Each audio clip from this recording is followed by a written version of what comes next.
Ја слушате програмата Низ Светото Писмо.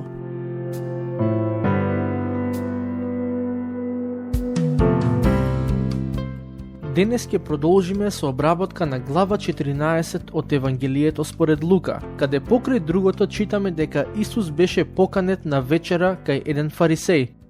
Намерата за таа покана не беше добра. Фарисеите едноставно сакаа да го фатат како ќе каже или направи нешто скандалозно.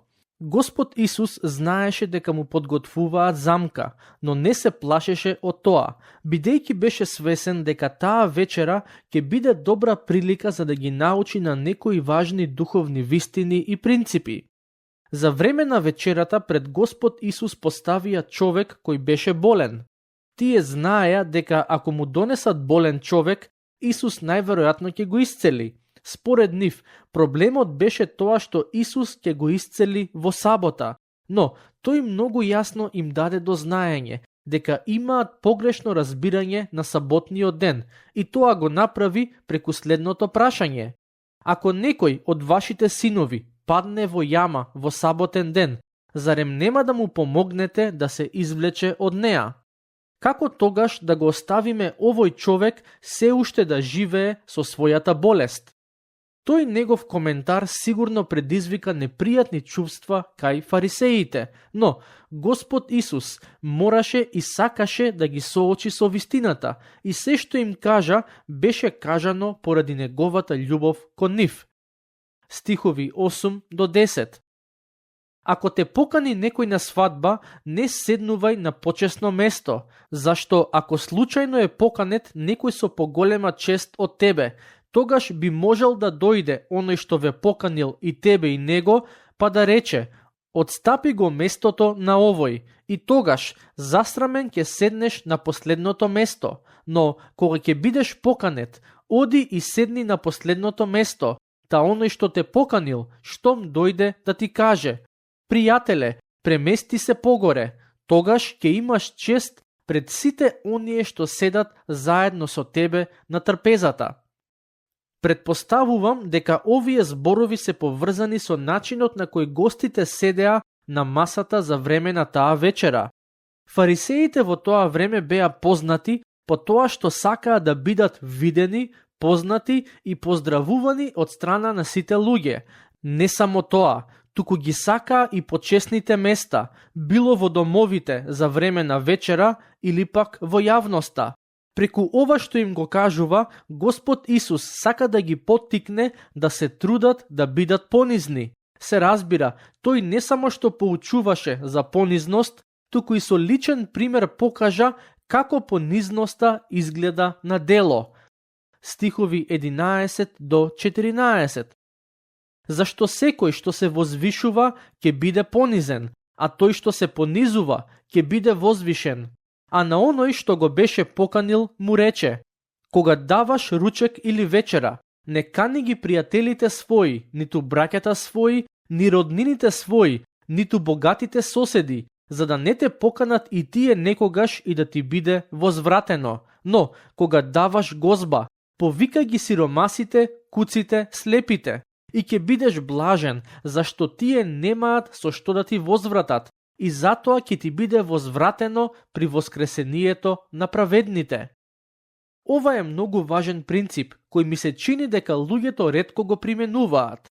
Ние луѓето најчесто ги викаме на вечера нашите пријатели, а потоа тие не викаат кај нив на гости и така натаму.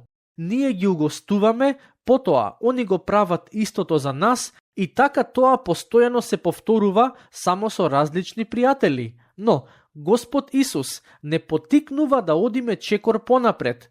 Не дека е лошо да си одиме на гости со блиските пријатели, но Господ Исус не повикува да ги угостиме оние кои не можат да ни возвратат, луѓето кои или немаат своји домови, или пак немаат доволно средства да не викнат кај нив на вечера.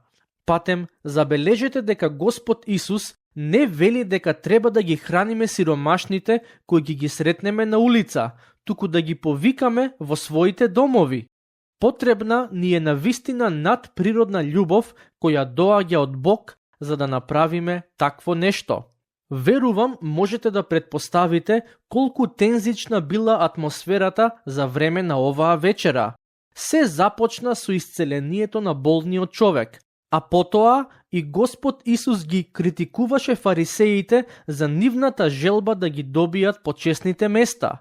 Потоа добронамерно го критикуваше и домакинот и никој не се осуди да му се спротивстави. Забележете што се случи подоцна. Стих 15. А кога го слушна тоа, еден од оние што седеа со него на трпезата, му рече: блажен е оној кој ќе јаде леп во Царството Божјо. Не знам дали овој човек беше фарисеј, но очигледно е дека сакаше да каже нешто кое ќе го направи да изгледа духовен пред присутните. Во момент на мртва тишина, кога никој на трпезата не знаеше што да каже, тој зборуваше за Божјото царство и оние кои ќе имаат учество во него. Да бев јас присутен на таа вечера, со сета должна почит ќе го прашав: што сакаш да кажеш со тоа? Од денешна перспектива, мене ми се чини дека оваа изјава била еден вид на клише во тоа време. Според тоа што го читам во Евангелијата, можам да заклучам дека голем дел од луѓето во тоа време немаа соодветно разбирање на поимот Божјо царство. Тие мислеа дека Божјото царство подразбира ослободување од римската окупација и воспоставување на цар со еврејско потекло кој ќе владее над евреите. Но Божјата замисла за неговото царство беше малку поинаква. Наместо да ги ослободи евреите од римјаните, Бог имаше за цел да ги ослободи сите луѓе од силата, власта и последиците од гревот, за да им даде до знаење на присутните дека Божјото царство не е само за евреите. Господ Исус кажа една парабола. Всушност, таа парабола не учи дека тоа царство е отворено за сите луѓе. Стихови 16 и 17. А тој му одговори: еден човек приготви голема вечера и покани мнозина. И кога беше време за вечерата, го прати слугата свој да им каже на поканетите: дојдете, зашто се е подготвено. Оваа покана од параболата е всушност слика за поканата за спасение која Бог им ја дава на луѓето. Што ќе сторат со неа? Дали ќе ја прифатат? Патем, оваа покана или повикот за спасение кој Бог им го нуди на луѓето не е врз основа на заслуги, туку врз основа на неговата благодат. Божјата благодат е всушност неговата добрина и благонаклоност која ние луѓето со ништо не можеме да ја заслужиме. Апостолот Павле во послание до Ефесјаните, глава 2, стих 8 вели: по благодат сте спасени преку вера. Тоа не е по ваша заслуга, туку е Божји дар. Гостите од параболата која ја читаме не заслужија да бидат поканети, туку домакинот сакаше да им даде прилика да бидат дел од неговата вечера и прослава. Тоа значи дека тој сака да бидат присутни, но прашањето е дали тие сакаат. Стихови 18 и 19. И почнаа сите, како договорени, да откажуваат. Првиот му рече: купив нива и ќе треба да одам да ја видам. Те молам, извини ме.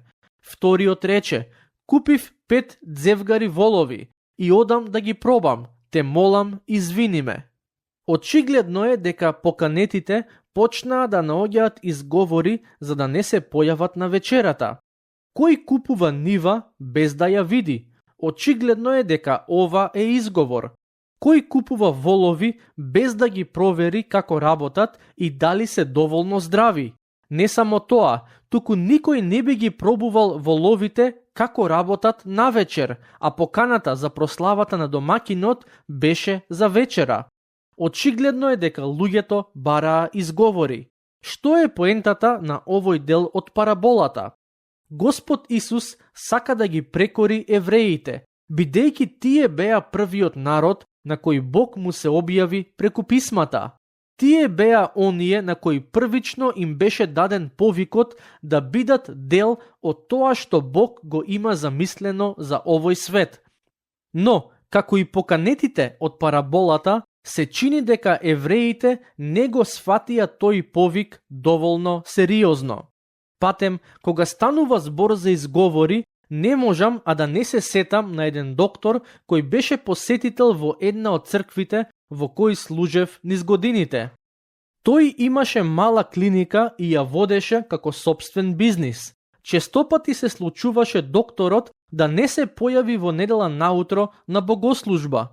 Како пастор, кога и да го прашав зошто не доаѓа во црква, тој тврдеше дека многу болни луѓе доаѓаат во клиниката во недела наутро и поради тоа тој не може да стигне да дојде на богослужба. Но, истовремено, кога неговиот омилен спортски тим имаше надпревар во недела наутро, тој секогаш успеваше да оди на стадион и да го бодри тимот.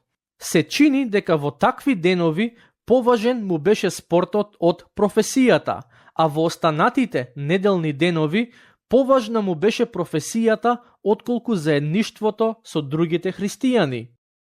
Листата на изговори кои луѓето ги даваат само за да не му се посветат на Бог е навистина голема. Во оваа парабола Господ Исус набројува само дел од нив, за да долови одредена поента. Стих 20. Третиот рече: се оженив и затоа не можам да дојдам.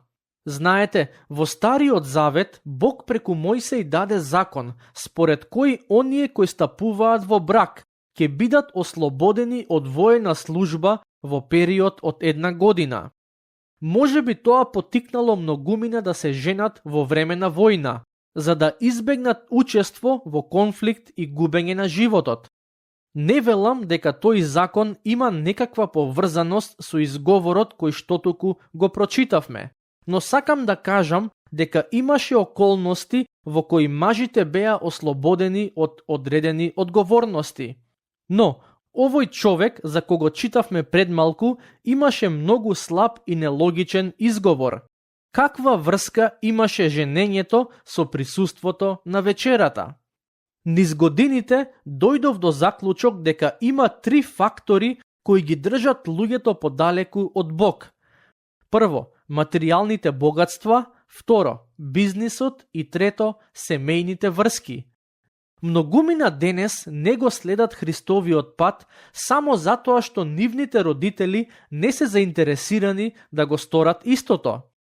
Познавам христијани кои во недела наутро не доаѓаат на богослужба само затоа што сакаат единствениот слободен ден од седмицата да го поминат со своето семејство, а нивното семејство не сака да оди во црква. Патем, да се вратиме назад на параболата и изговорите на поканетите. Господ Исус не сака да каже дека евреите давале токму такви изговори, но поентата е дека сепак се чини дека не ја ценеа доволно поканата која Бог им ја даде за заедништво со Него. Прашањето е, што ќе направи домакинот во однос на сето тоа? Дали сам ќе ја прослави вечерата или ќе најде други гости? Не знам дали слушателите веднаш ја сватија поентата на Господ Исус, но тој јасно сакаше да им даде до знаење дека домакинот ќе си најде други гости. Во превод, тоа значеше дека Бог нема постојано да ги моли евреите за да имаат заедништво со Него. Ако тие не сакаат, поканата ќе биде отворена и за другите народи. Стихови 24 до 26. Зашто ви велам, никој од оние што беа повикани нема да вкуси од вечерата моја. Со него одеше многу народ, а тој се заврте и им рече: ако некој дојде кај мене и не го намрази татка си и мајка си, жена си и децата своји, браќата и сестрите, па дури и душата своја, тој не може да биде мој ученик. Дали Господ Исус бара од нас да ги мразиме ближните? Се разбира дека не. Поентата е дека ако сакаме да бидеме негови вистински следбеници, ќе мора тој да ни биде на прво место во животот. Господ Исус не ни остава можност да се наречеме негови следбеници, а истовремено да се водиме според волјата на било која друга личност во животот. Стихови 28 до 33. Зашто кој од вас кој сака да созида кула, нема да седне најнапред за да направи сметка колку ќе чини и дали има се што е потребно за нејзиното довршување. Воспротивно, ако веќе ги поставил темелите, а не може да ја доврши, сите што гледаат ќе почнат да му се смеат и да зборуваат.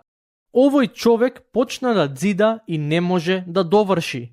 Или кој цар, кога тргнува во војна против друг цар, нема да седне најнапред да се посоветува, може ли со 10.000 да издржи пред оној што иде против него со 20.000? Ако не може, додека е другиот уште далеку, ќе прати пратеници и ќе моли за мир. Така, и ниеден од вас, кој нема да се откаже од се што има, не може да биде мој ученик. Спасението се добива по благодат, не по заслуга, но за да го добиеме спасението, потребно е да се откажеме од се што имаме. Тоа не значи дека треба да бидеме незаинтересирани за животот, туку да го оставиме стариот живот зад себе и да тргнеме по Христос во нов живот. Сега доаѓаме до глава 15, која според мене е една од најпознатите во целиот Нов Завет. Денес ќе прочитаме само 2 стихови од неа, а во следната епизода ќе обработиме подетално. Кога ја обработувавме параболата за добриот самарјанин, реков дека таа е најпознатата Исусова парабола. Оние од вас кои не се согласија со таа изјава, предпоставувам мислите дека параболата за изгубениот син, која се наоѓа во глава 15 од Евангелието според Лука, е најпознатата Исусова парабола. Може би сте во право, не велам не, но за неа ќе размислуваме следниот пат. Сега ќе го прочитам првиот стих. Таму се вели: се приближуваа кон него сите цариници и грешници за да го слушаат. Навистина е неверојатно тоа што цариниците и грешниците сакаат да ги слушаат неговите поуки. Со други зборови, оние кои од страна на религиозните водачи беа сметани за безнадежни случаи, доаѓаа кај Исус да ги слушаат неговите поуки. А и верувам дека многумина од нив ги променија своите животи како резултат на тоа. Денес црквата не треба да заборави дека нејзиниот повик не е само да ја одржува верата на побожните и религиозните, туку да поттикне вера и кај оние кои важат за безбожни и грешници.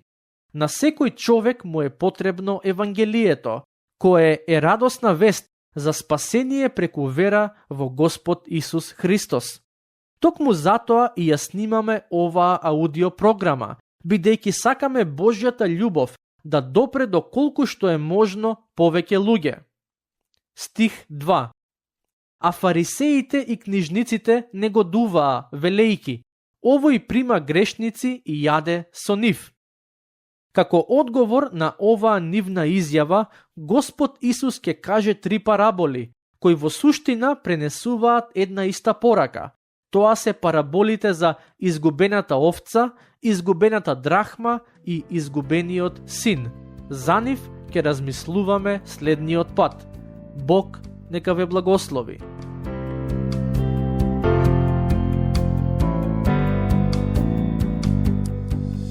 Слушнавте епизода од програмата Низ Светото Писмо. Можете да не слушате и преку мобилна апликација на нашиот YouTube канал и на подкаст платформите како што се Apple и Spotify. Ако ви се допаѓаат нашите епизоди, споделете ги и препорачајте ги на вашите пријатели. Бидете слободни да ни оставите свој коментар или да ни пишете на нашата имейл адреса nizsvetotopисmo@gmail.com. Следете ги нашите страни низ Светото писмо на Facebook и Instagram. Епизодите од оваа серија можете да ги најдете и на нашата веб страна ttb.twr.org.